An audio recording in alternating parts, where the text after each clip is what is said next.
Hi everyone, Rebecca here. In today's video, we're going to our vacation in Tennessee to celebrate Larry's upcoming retirement and birthday. I'm videoing this drive to show that some fall foliage was appearing on the maple trees and the birch trees at this time in late September.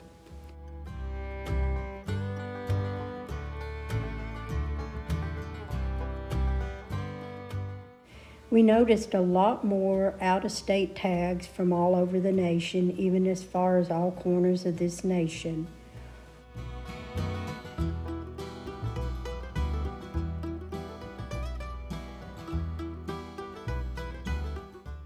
Along the interstate, there were just miles and miles of these yellow flowers, and I don't think they were goldenrod, if you know what they were, but they were just beautiful, and just really enjoyed those on our drive down to Tennessee.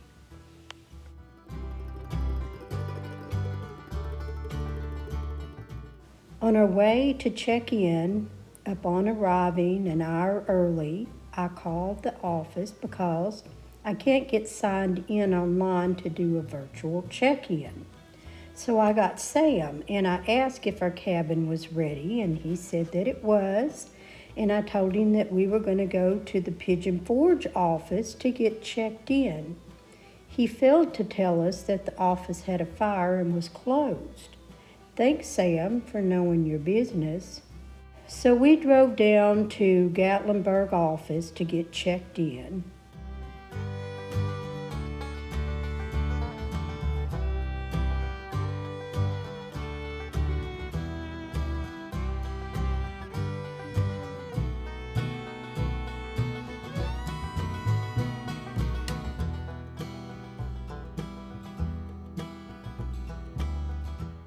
This was around maybe 4 to 5 p.m. when we finally got to our cabin. And we unpacked and got settled in. When we got checked into our cabin, we heard what we thought was a squirrel on the roof, and it sounded like he was trying to bury its acorns in the roof, maybe under the shingles or something like that. I don't know, it was a little loud, but nothing alarming.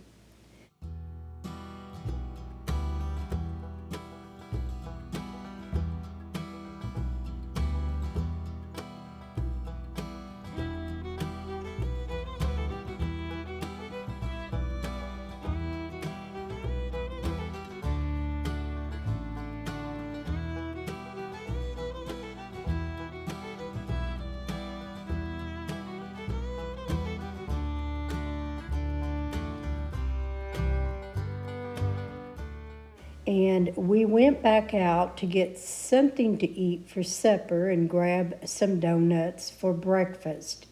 And what's so funny is I was trying to figure out if this family was sitting there having Krispy Kreme donuts for supper because it was 6 p.m. It could have been a dessert, maybe. The next day, we had our coffee and our donuts. We showered and left the cabin around 11 a.m. And we didn't return until 6 p.m. after eating at one of our favorite restaurants. And we also visited an awesome antique shop. And if you haven't seen that video, I'll link it below. We just got settled in around 6:15, back in our cabin, and we're going in on our second evening there when we heard what I thought was a bear coming up the side of the cabin. This is what we saw out on the deck after we thought that there was a bear up in the loft of our cabin, because it sounded like it was inside. So guys, it was a nest of these raccoons, and you say, oh, that little raccoon's not going to hurt you. Those raccoons are not afraid of you at all, and we were not able to go out and enjoy our deck or our hot tub in any way. There was a whole nest of them They were gnawing and clawing like they were trying to get in, and I was afraid that they were going to get down the chimney while we were sleeping.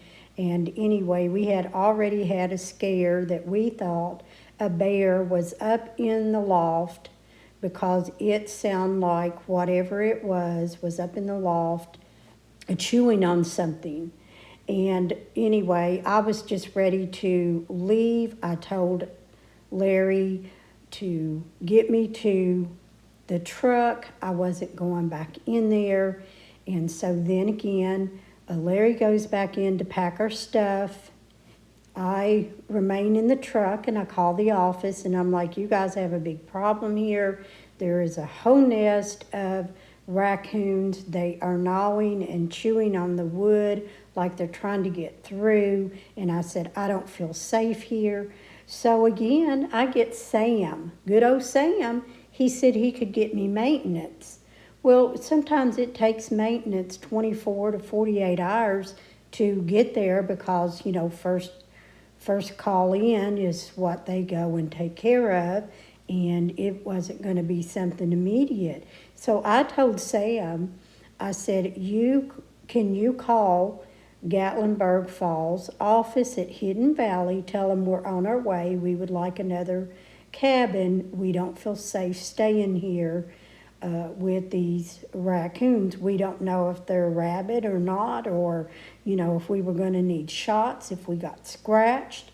So we just didn't feel safe there. We abandoned our cabin, packed up the stuff, threw it in the truck. Well, this was about 6:30. We arrived at the Hidden Valley Gatlinburg Falls office, and the guy has to check with his management, where I guess they're already at home waiting for a response.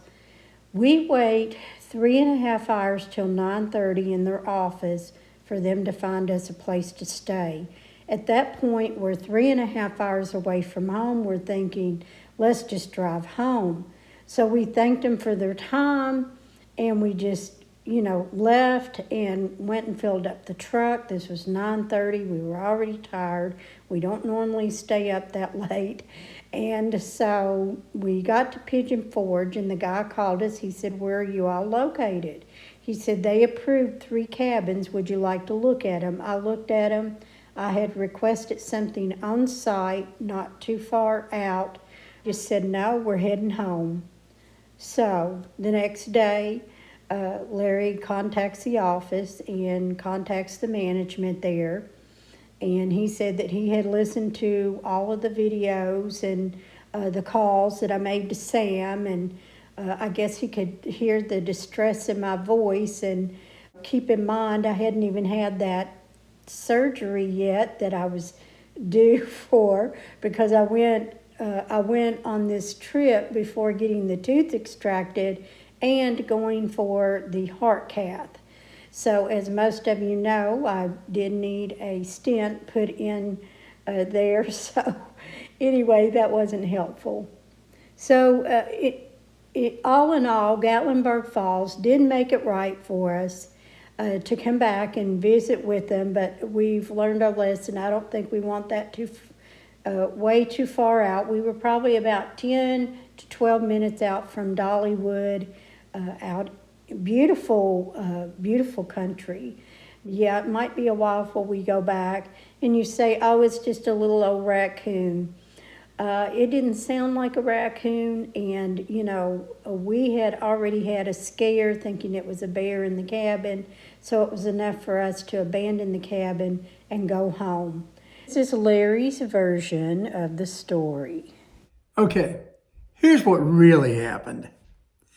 Before dawn the second day, Rebecca was up having coffee, hears some climbing noises, thinking, could it be a bear? We're in Tennessee. Yeah, it could.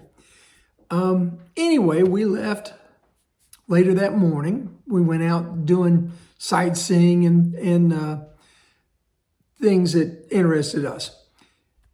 Before we got back before dark, because it's way out in the woods and the roads are kind of sketchy. It's Tennessee. You're going to have that. We get home at the cabin. There's a raccoon on the hot tub climbing around. Okay. We're hearing this clawing noise up in the loft, and it's loud. It's really loud. So we both got concerned. Rebecca, want me to check it out, and I go up into the loft to see. Hey, there's no animal there, but the clawing noise is getting worse and worse. So I thought, well, I'll scare it away. So I knocked on the ceiling, and I'm thinking, well, that'll work. That'll scare them out of the house, and they'll be gone.